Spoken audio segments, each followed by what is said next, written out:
Assalamualaikum and a very good morning to Dr. Samsul Amri bin Abdul Latif and my fellow friends. So today, my groupmate and I will be presenting our online project presentation for human resource. First of all, let us introduce ourselves first. My name is Nathalia binti Iqbal and my metric number is 191100. Name is Noor Najihah binti Azhar. My metric number 1913206. And my name is Hafizah binti Deli, Illyas Dalri. My meter number is 1917616. And my name is Adelia binti Chen. My metric number is 19117082. My name is Muhammad Illyas bin Badarul Ihsan. My metric number is 1915707.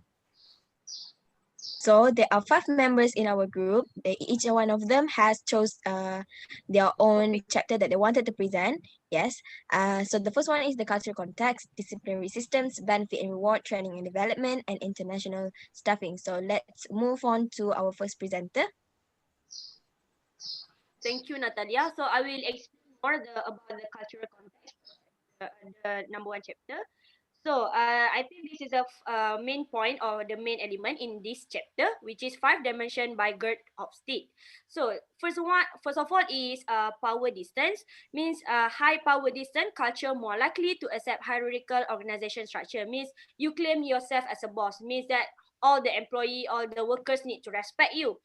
The second one is uncertainty avoidance. This type of person having that strict belief, which is you have your own thought, you have your own opinion that you always true in all the condition.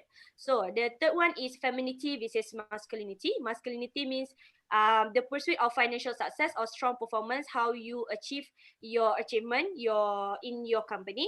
The next one is femininity, which is interpersonal relationship, how you communicate, how you work with others. And then individualism versus collectivism. Individualism means that you work alone, and collectivism, which is you work in a group. So Confucianism is having two term, which is short term and long term. So for the long term is great endurance and persistent in pursuing your goals of your own company. And for the short term is that how you sustain your and maintain your performance in achieving the goals in your companies. Moving on to the next presenter. Okay, so I'm choosing the topic of disciplinary system in human resource. I would like to explain the significant part, which is how employer dealing with employee problems. So for the first one is transfer. There are 4 movements, but I will explain the common movement in our society, which is lateral move and internal move. So lateral move is a change of different department, which is from manager marketing department to manager admin department. So for the second one is internal move. Internal move is a change of different job at the same level as the previous job. So from marketing executive to admin executive. So its purpose is must be legit with business reason. So the second one is promotion of employees. So promotion employees, the employer need to give a better benefit to the employees, which need to give the promotion to the employees who had worked hard and giving the best to the company itself. So next is the employer need to value the respect they receive from the society. So move to the third point, which is grievance handling. So the employer need to investigate and listen to the employee problems by applying the counseling skills. So this the last one is absenteeism. So the employer need to set the rules by giving penalties or enforcement in order to prevent the latecomers into the company. So the last one is rewarding the group. So employer need to reward the group who had. So the employer need to reward the group who had given the best achievement to the company itself. Okay. Moving on to the next presenter, please.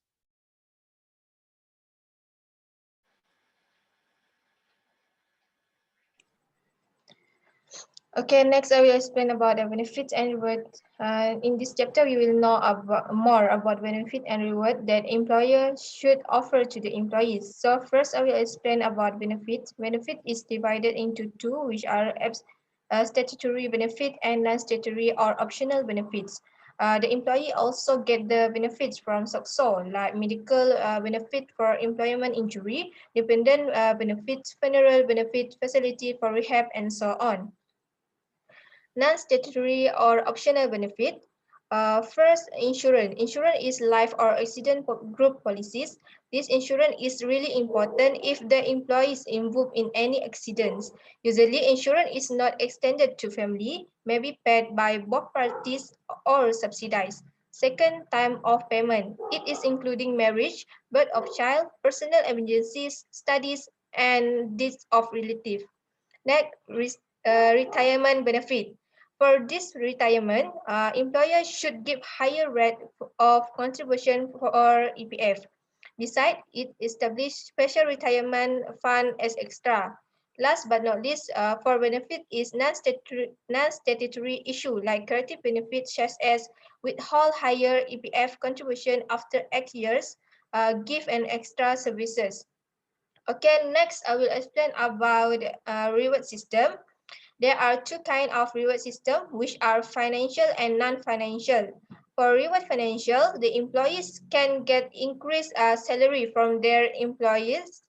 Salary increase must be linked to performance appraisal, or maybe the employers can rise yearly basis of the salary. Next is commission. Commission is based on sale. The employers also can give a bonus when certain targets are attained, like a monthly or yearly target. Other than that, a special incentive also can be given when special target is achieved, such as selling unpopular brand or models.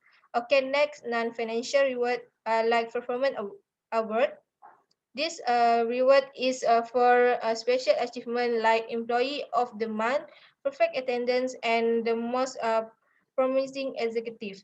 I think that's all from me. I will pass to the next presenter.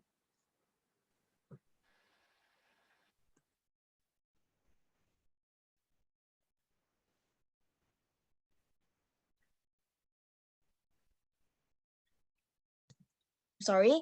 So I choose a training and development chapter in human resource, and there are four element or aspect that needs to be taken into account.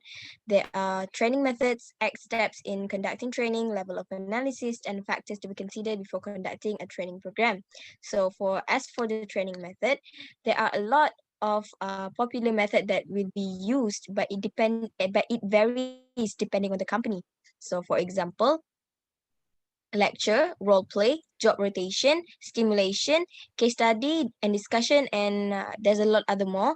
And as for the steps in conducting training, the first one is to assess the training, and then they have to assess the training. They will need to consider what type of training they want to use and all that, but this is coming from the upper level, like the executive level. And the second one is preparing the training plan. Step 3 is specifying the training objectives, and step 4, designing the training program. Step 5, selecting the instruction methods. And step 6, completing the training plan. Step 7, conducting the training plan. And step 8, evaluating the training. And for the factors that needs to be considered before conducting a training program is that they need to consider the budget, the training method, the participant, and the purpose of the training. And as for level of analysis, there are a few levels that needs to be taken into account. The first one is national or governmental level, industry level, company level, team level, unit level, and individual level. I guess that's it from me. Moving on to the next presenter. So I have choose the international staffing, which is there are three main point, which is to fill up the position, to maintain control and adopting a geocentric approach. First of all, I want to explain the expatriate first, which is expatriate mean a person who leave his country to work and live in a foreign country. So moving to the first point, which is to fill up position. The internal staffing is to fill up the position, which is some position uh, is not to the local, or the local is not talented enough to fill the position, like CEO, manager, assistant manager, supervisor, or else. And there are too much effort to train the locals, so they have to import the staff from for the international staffing. So next is to maintain control, which is the international staff. They know the organizational rules and the culture better than the locals. So they when they do some event, they know the looks of the event, the surrounding of the event. And the last one is the adopting a geocentric approach, which is less ethnocentric or the global image, acculturation, acculturation, socialization, interaction among the international executive and managers, and a geocentric staffing policy is to seek the best people for key jobs and throughout the organization regardless of their nationality. So all of us have explained the 5 chapters that we chose. So we Yes. move to the Q&A session. Okay, let me start first. I would like to ask Aulia for her slide. So, what can you simplify or identify the definition about grievance handling, Aulia? Okay, thank you, Aina, for the question. So, what can I define of the grievance handling is grievance is something like an employee who complain too much while working because being unsatisfied with their overworkload, or else being unproductive or not in a mood because of having several problems. So in order to prevent that kind of problems, so the employer did come out some ways how to prevent To overcome it. this problem. Thank you. So Thank you. I would like to ask another question for you. So Aina, what is the Yeah. benefit or advantage of individualism versus collectivism? So thank you for the question. For my opinion, when you work individualism means that you have your own idea. You control in your own. You having that your idea, your opinion, your thoughts. You just only you. But for collectivism, you have many. We can take knowledge and sharing opinion talks of each of us in a group. So I think that's a benefit of individualism and collectivism. Okay, thank you, Aina. Okay, I would like to ask Nathalia, why company do training for their employees? So there are a few reasons, or just basically the benefit of training and development program. So as for training program, this training program will increase the productivity and job satisfaction. Other than that, it will also develop skills and knowledge from the employee, and also it will help to change the attitude for the employee. And apart from that, by having training program, it will also helps the worker or the employee to be more motivated to work. Yeah. So I have a question for you, Hafizah. So you explained about benefit and reward. I wanted to know more about non-financial reward, other than the performance reward that you mentioned? Okay, other than the example is long services reward. Long service reward is value for loyalty service. For the employer also can give some kind of token with or without economic value. I think times now are different, so the employer cannot expect the employees to stay long with them. This reward should be given for those who work a long time with the company, like 10 years or 25 years, like that. Okay, I think that. Okay, thank you.